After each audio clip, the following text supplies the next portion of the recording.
This time on Engine Masters, it is a bloodbath showdown of a 408 Mopar versus a 408 Ford, and there's going to be one winner and a bunch of crybabies.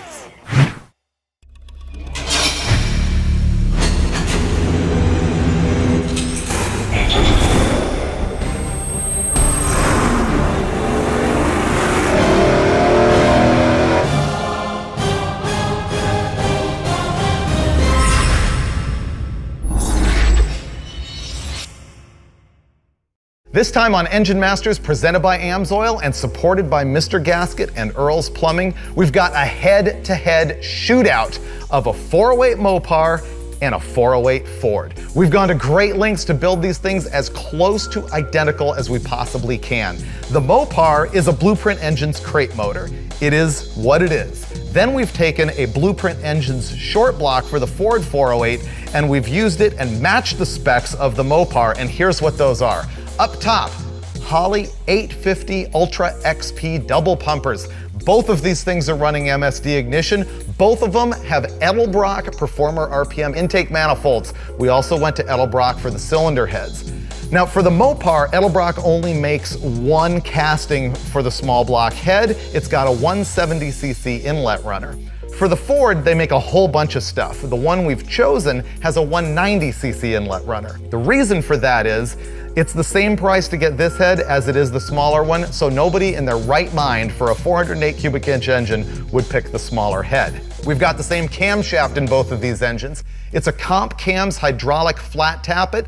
They're both 241, 247 at 50 thousandths tappet lift. The compression ratio is very similar, 9.6 and 9.8 to 1, but they share the same bore and stroke. 4.04 inches on the bore, 4 inches on the stroke. Do the math, that's actually 410 cubic inches, although generically, everybody calls these 408s, and everybody wants to know which one makes more power, the Ford or the Mopar. We're gonna get to that now, starting with the Mopar. The other thing that we need to keep identical between these two engines is the oil, because believe it or not, in all of our testing, we do see a variance in horsepower depending on the brand and weight of oil that we're using.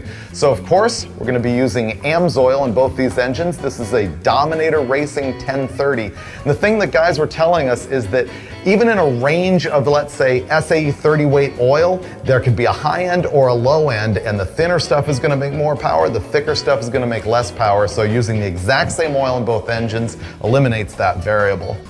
Another thing that we see all the time is that oil temperature has a big effect on performance. We usually make one dyno run, watch the coolant temperature, and then on the second run it'll make more power because the oil is up to temperature. And so it's more important than you might think to make sure that the oils are poured all over your valve cover and your header, because what you really need is for this to smoke right when you fire it up. That's the impressive part. Yeah, that'll be great.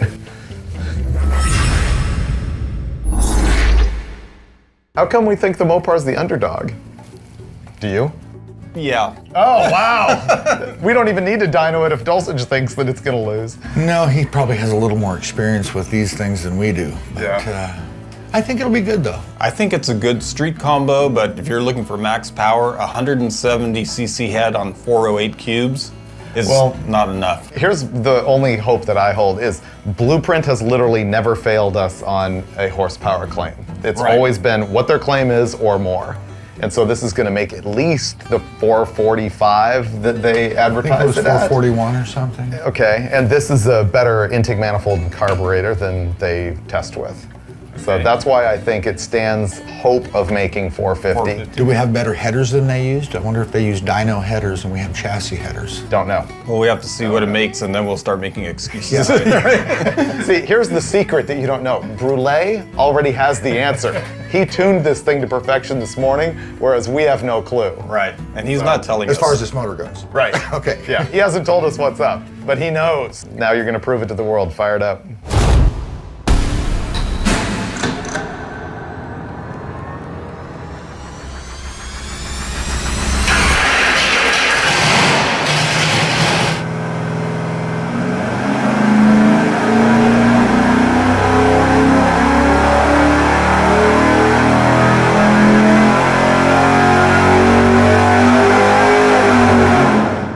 That's really good. 400 pound-feet at 2,500 RPM. Yeah, that's solid. In our final test, the 408 Mopar makes 489 pound-feet of torque at 4,000 RPM, and over here we're looking at 438 horsepower at 5,500 RPM. You know, I think we kind of get wrapped up in that peak number. And when are we really using the peak number in a street car? All the time. That wide open throttle. How does the curve look? 400 pound-feet, I mean, this is just kind of the thing being that low of engine speed and taking off, but at least it's flat, there's no dip. It holds on to that 400 pound-feet. And then when it gets a little bit of engine speed, boy, it gets happy in a hurry. It has a big duration cam in it. It probably is just beginning to catch up here at 3,000 on the cam, as they say. That's where the VTEC kicked in.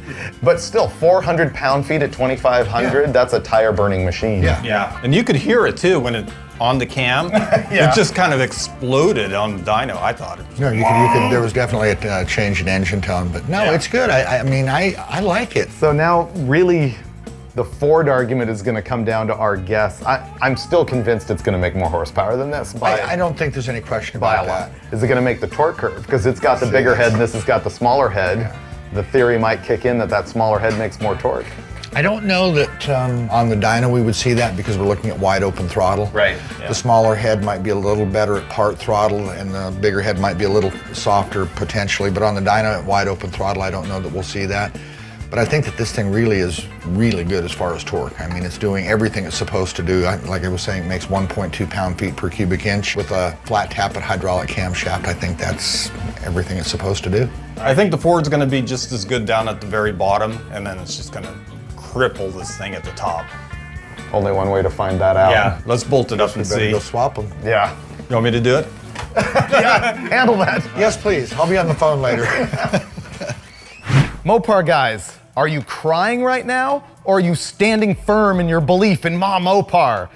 That engine, if you'll remember, was a Blueprint Engines long block. You can buy that thing as is from Summit for $52.95 with a warranty. This thing is a Blueprint short block, and we've added all the rest of the components to match the Mopar.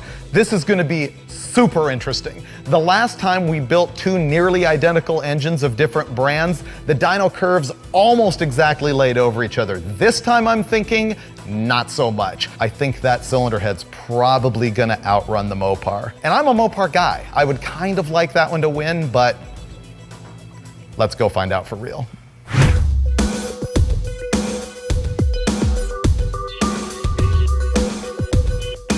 You know, I think we're being a little too hard on the Mopar. Really? I think you are.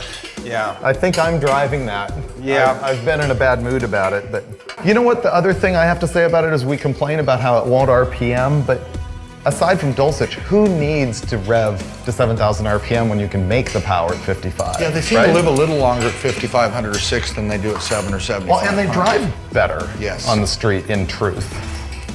Unless you're Dulcich. I don't know if I buy that. Oh, what am I doing? Took the plug out and I forgot the drain pan. Dulcich took the water plug out with no bucket.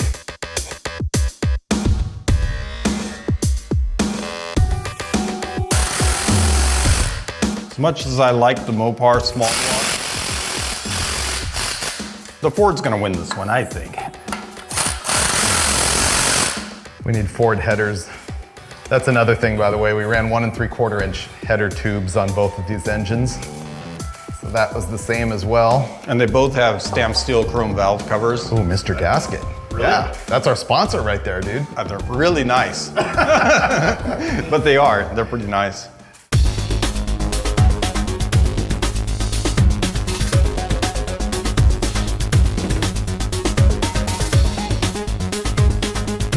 What are the odds we got the firing order correct? 100%. Yeah? I'm confident. Because we walked away and let Brule do it? That's gonna be great when it goes kapoom, pow, piff. Looks like a Batman comic book with all the expressions. Well, we're gonna stand around and wait for Dulcich for about another 10 minutes and then we're ready to fire this thing up. I'm doing artwork here.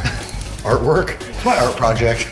Okay, you can do art while we're eating lunch and then we'll fire this thing. I didn't know lunch was here. I'm done with my art. Okay, Ford 408.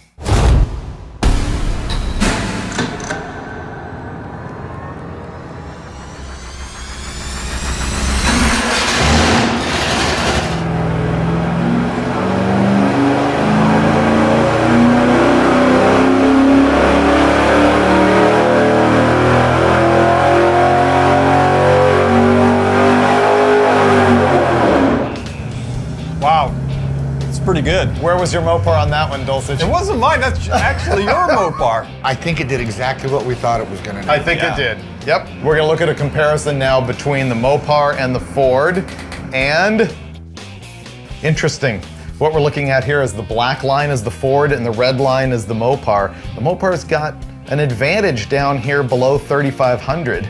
Kind of interesting that they both follow that same shape there also. But it diverges below 4,500, about 4,300. And up here, the Ford is destroying the Mopar. Is your theory here, it's the same here, but this is making more torque on the Mopar because of a smaller cylinder head, and this is making more horsepower than the Mopar. That's exactly because of the bigger cylinder head. It's not intake manifold, it's not camshaft. We looked at the average of all the data points between 2,500 RPM and 6,000. If you add up all of those power numbers and divide by the number of data points, you get the whole area under the curve.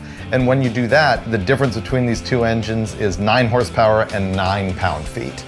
But you're saying that that's actually pretty big? Well, I mean, 9 on an average over the whole curve, that's pretty significant. Yeah, and if you were looking at running it at the drag strip from 45 to 6, big difference. That's a big difference. But below that, no difference. No deal. The Mopar's pretty good, but the Ford's better. How would that look in the Cougar? I think it might be too tall. I'll stick with the 363, but that would be a sweet engine in any street performance car. That in the Cougar versus the Mopar in the Challenger. That would be fun. Whoa, Whoa. whoa, I'm liking that. You want to do that? Sure. That'll happen like in, what, a week? Oh. Say it out loud, Dulcich. The Ford's better! I love it.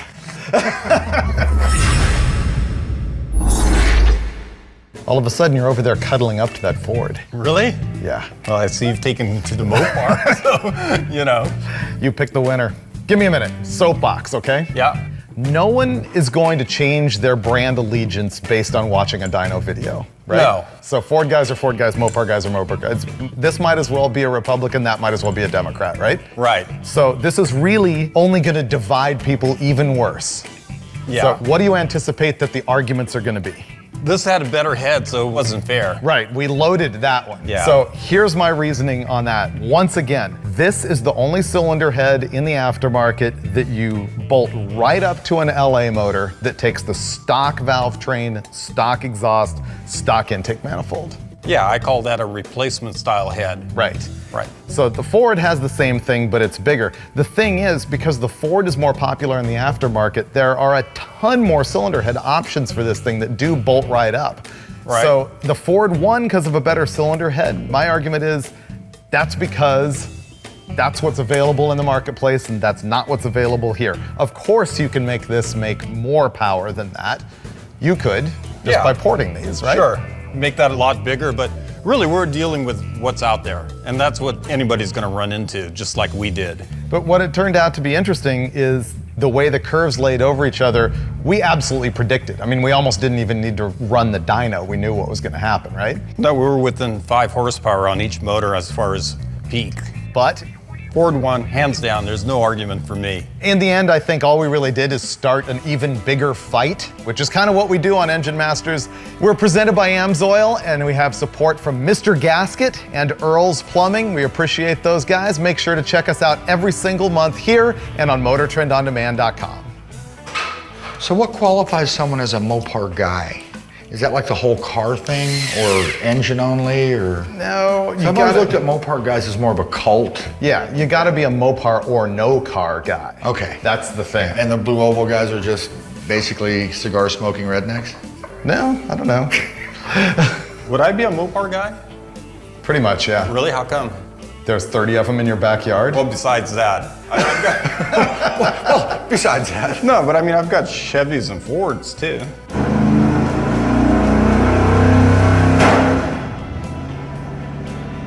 It's in the cam section.